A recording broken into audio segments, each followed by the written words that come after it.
So this is just a quick update video, which wasn't planned for today, but 50 Cent confirmed a few interesting things after the first season of Raising Kanan finished.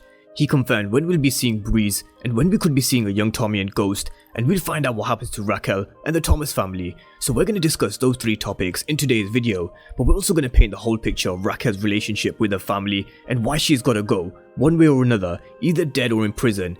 We're also going to look at some comments that Makai Curtis made teasing season 2 and what we can expect. But of course, if you're new to the channel and you haven't done so already, then remember to smash the subscribe button if you want to see everything Power Book 3 and Power Universe related. But let's get straight into this TV line interview, which I will leave the link for you guys down below in the description and in the comment section. But let's start with what he said about Breeze, and then we'll come to the other topics. So on Breeze, 50 Cent said, "It's up to the writers and the showrunner, but viewers should expect to meet Breeze by season 2. He was Kanan's partner and boss, and more aggressive than anybody could hang with or handle. Breeze became Ghost and Tommy's boss, and Ghost ended up killing Breeze before viewers got to meet him. It would then be fun to explore how James became Ghost and where he and Tommy started. Fans who love Power should get to know Breeze first and find out how he and Kanan became acquainted, and also what ends up happening to Rack and their whole family by the time Kanan becomes a boss." And with Tommy and Ghost, he said that it's a move that could possibly explode as early as season 3, but that can only happen if there is a time jump between season 2 and season 3, which I will get to later on in this video. But that's what 50 Cent said about Breeze and how we should expect to meet him by season 2. And I do have to say, the way they finished with Raquel's character in the first season, at some point in the near future, she will have to go. And there are a few reasons as to why she'll end up dead or in prison. Prison because we've spoken about the plot hole of her potentially being alive in the timeline of Power. Dead because she's clearly shown us that she lives and dies by the street, and this is something she won't easily give up. We saw the way Kanan went out in Power, so I really wouldn't be surprised to see Rack going out in a blaze of gunfire as well. And as the older Kanan's narration told us, he can't even trust his own mom. He's telling us that he can't trust her, Lou can't trust her, and Marvin can't trust her. But despite what we saw, I do believe she loves Kanan. A mother will always have love for her son, no matter what. But slowly, as Kanan started to carve his own path, she quickly accepted him for who he was at the end of episode 1, and then slowly throughout the first season, she started to see him as an extension of herself instead of this love. With Lulu himself, we all saw his reaction to what Raquel planned, especially with him telling Raquel that you had your only son shoot a cop. He then told her that he was done, he was out of the game, he was out of the business. But Raquel really did show how controlling she was in this episode, sending Kanan away because she knows that he's a threat to her, telling Lulu that he's not leaving and his shit belongs to her, and that includes his music label. And if Lou wants to carve out his own path and destiny, what's it gonna take? He's already killed D-Wiz, which was his turning point. He's now learned that Kanan has shot a cop due to Raquel's influence. Could Jessica's death be the final straw for Lulu to really turn against Raquel? Now, I don't think he'd turn against the family as such and go over to Unique side, for example. He'll fly the same flag that he's always been flying, but there will have to be a push come to shove moment, in my opinion, where him and Raquel's relationship will be done completely. And this is what happened with Marvin and Raquel's relationship for a short period of time. When Raquel told him that he was done, he was out of the family business. Of course, then she turned to him when she needed him the most.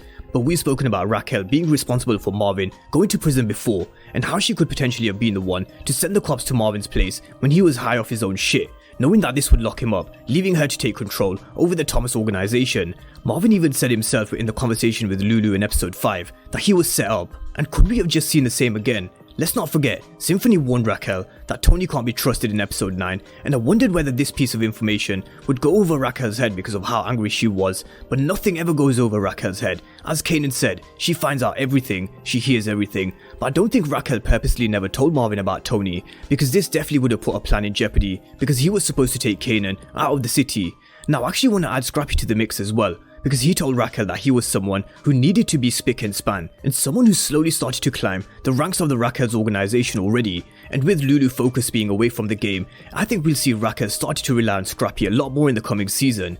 But then at what point will she pull some shady shit with Scrappy as well, which would make him think that Raquel needs to go, because it really will only be a matter of time. So the whole family can't trust Raquel. As Oscar Wilde once said, "We are each our own devil, and we make this world our hell." And Raquel showed us that she's willing to sacrifice anyone and cause hell in pursuit of this power, control, and domination of the streets by sacrificing D-Wiz, having the old man at the apartment beaten up by Marvin to get the apartments she wanted, having Lou carry out these missions, had Duke play a position with Detective Berg, and most importantly, had her only son shoot a cop. At first, when Raquel was coming through the ranks, she was under DEFCON. After DEFCON it was High Post who was in charge. And then it was Marvin, I believe, and I really wouldn't be surprised if Raquel had some sort of role to play in each of her former leaders' downfall in her rise to the top of the Thomas organization, because she really has shown us that she is capable of anything in this world and she's willing to do anything to get this power. So eventually Raquel will have to go, because her whole family won't be able to trust her soon. And coming back to the comments of 50 Cent,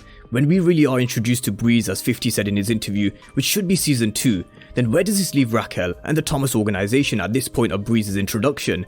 This is where Raquel either ends up dead or in prison in my opinion, and then we could really start to get more of a clear picture as to whether Raquel is actually alive in the timeline of power. So we should definitely get to know Breeze first and find out how he and Kanan became acquainted. And Kanan going to Maryland, is it really a coincidence? Is this where he could meet Breeze, who then becomes his partner and boss? So fans may finally get what they've been asking for next season. We could finally be introduced to Breeze. But let's move on and talk about a young Tommy and Ghost and when they could be introduced, because as I've said before, you can't tell Kanan's story without telling us how he met Tommy and Ghost and how Kanan was the one who taught them the game, just like Kanan mentioned in season 5 of Power. 50 Cent said it's a move that could happen as early as season 3, but this can only happen if there is a time jump, because Kanan was around 19 at the time he met Tommy and Ghost, so this would take us to around 1995 in the timeline, and I don't know if they're going to make that big of a time jump between seasons, but we can only go on what 50 said in his interview.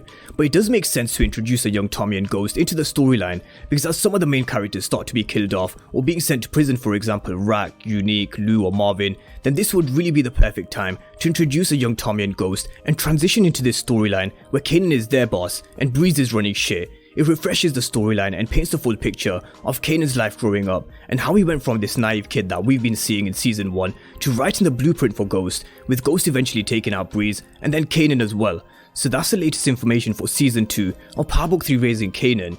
50 said we should be meeting Breeze around season 2 and possibly even be introduced to Ghost and Tommy, possibly even in season 3.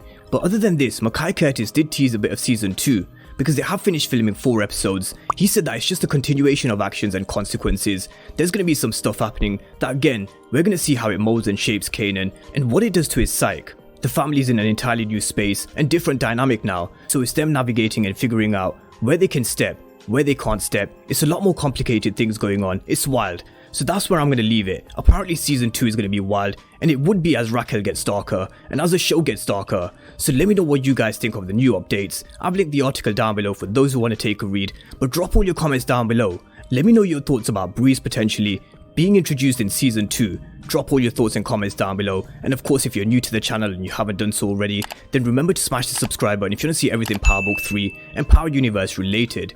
But as always, thank you guys for watching, and I'll see you next time.